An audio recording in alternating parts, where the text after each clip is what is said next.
And time now for Focus, and it's a year since Burma entered its new political era, with the military junta conceding defeat in elections and Aung San Suu Kyi's NLD party then coming to power. But many Burmese say they're still waiting for significant change in their lives. This as new allegations of rapes and crimes by the still powerful army carried out against the Rohingya Muslim population have emerged. Yet, as France 24's Clovis Casali reports, however, Aung San Suu Kyi remains extremely popular with the locals. A year ago, they were campaigning hard for Aung San Suu Kyi. They decorated their trishaws with NLD party stickers and encouraged their passengers to vote. Victory came, but without the change of regulations these bicycle taxis hoped for. They are still forbidden to ride in parts of the city centre due to the heavy traffic. Some trishaws ignore the law, risking fines. It's a question of survival, they say. As Rangoon undergoes major changes, these Burmese feel left out. The prices are increasing, and the money we make from our work isn't enough to provide for our families. But we have to take time and wait for the changes implemented by Our Lady.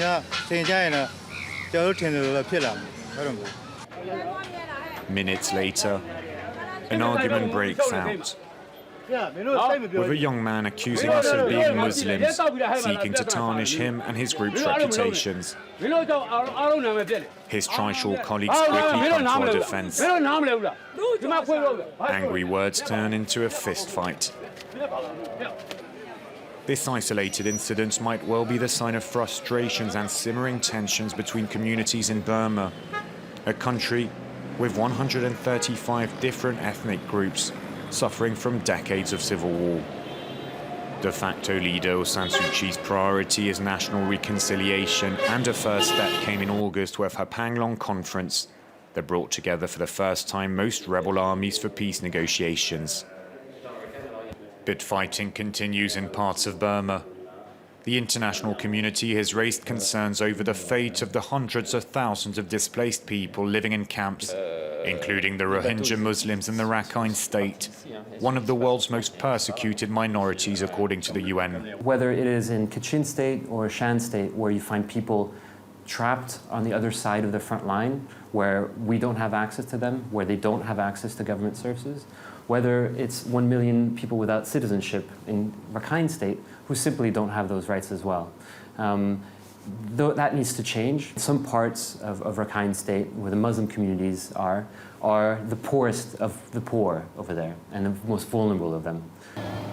The army has prevented NGOs from bringing humanitarian assistance to the displaced in the past weeks, arguing the areas were too dangerous. This footage shows the living conditions in the Rohingya camps in Rakhine, a state where deadly fighting has recently taken place. Human Rights Watch released satellite imagery to prove that entire villages had been set on fire and destroyed, like Kye Thiong Pin. Meanwhile, allegations of rapes, as well as killings of unarmed Rohingya men by the army, have emerged. This minister, close to the Burmese Nobel Peace Prize laureate, is reluctant to talk about those areas. She's asking for patience and trust in the leader. She doing step by step, clearly, transparently, and also time management is very important. We want to change the system, not any gentle government. She don't want to happen like this again. Will the army let her do that? Yeah, because she is now discussing with the army, and also army is like her brother. She treats like her brother. Now in power, Aung San Suu Kyi must work with the same generals who placed her under house arrest for some 15 years. On the Rangoon Avenue named after her father, Burma's independence hero, shops are full of books on the family. Here the owner goes by the name of Peter. He's proud to show us a picture of his sister in the arms of the leader they affectionately call the Lady. Not a word on the past. He prefers to focus on the future. Most of our people, they are depend on Aung San Suu Kyi. She's our Iron Lady. So she will save our country. She will not be president because of our constitution law. But in my mind, in our people's mind, she will be above the president forever. A year after her triumph with 3/4 of the votes, Aung San Suu Kyi is still very much an icon, and most of the population thinks she's the only one capable of moving the country forward. For that, she will have to negotiate, as always, with the army, who retains a large amount of power. And Clovis Casali with that report, and I'm joined here in the studio by Maël Renard, a Burma specialist. Thank you so much for coming in, Maël. Despite her popularity, there is still a lot of concerns that Aung San Suu Kyi has way too much power. For instance, as well as being president, she's also, I understand, the foreign minister and the state advisor. Is that right? Yes, she's not the president. Tincio, a friend of ours, is the president. No, fair enough. But she's indeed the foreign affairs minister, and she's also now, since April the 1st, the state counselor. That's a job that didn't exist before. That is not mentioned in the constitution. It was created especially for her, and indeed she has way too much power for a single person in any democratic system. So that's a bit of an issue, and. Yeah, the question is she ready to share some of that power? Is she able to delegate some of the many tasks ahead of her to others? And for example, is she ready to let members of parliament do their job? All those are really important questions, and the signs are not always good. But she's in a very difficult position, isn't she? Because she is sort of walking a very thin line between sort of holding back the power of the old regime and at the same time trying to bring about change. Inevitably, that process will be flawed, wouldn't it? No. That's true. Absolutely. Now, as you said, there's a balance that needs to be struck.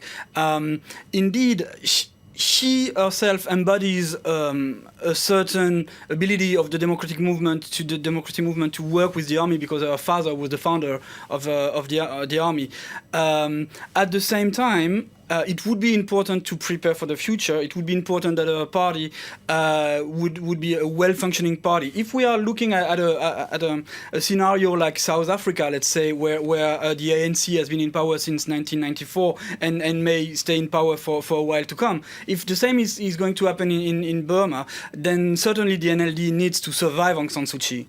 So what exactly is her relationship like with the army at the moment? Well, it's difficult to say, but for sure, what we know is she has given every possible sign of the fact that she wanted to work with the army, that she did not want to see any soldier being prosecuted for any possible crime that would have been committed in the past or in the present, really. So the relationship is good, and it goes even further than the relationship with the army. For example, she was in China in August, and that's a country that supported the military junta against her in a way, because China prevented the UN from acting on Burma, and still now she works perfectly well with the Chinese. Now, very quickly, and let's talk about the Rohingya issue. That certainly is tainting Burma's international image, isn't it? No, it is, and it's not just the international image. It's 800,000 to 1 million people in the northwest of Burma that are suffering terribly. So that's a really, really important issue. It's really worrying, and indeed, it's slowing down the process of democratization in many ways. Maël Renard, we're going to have to leave it there. Thank you so much, and that's it for this edition. Do stay with us here at France 24, because there will be more news and headlines at the top of the hour after a very short break.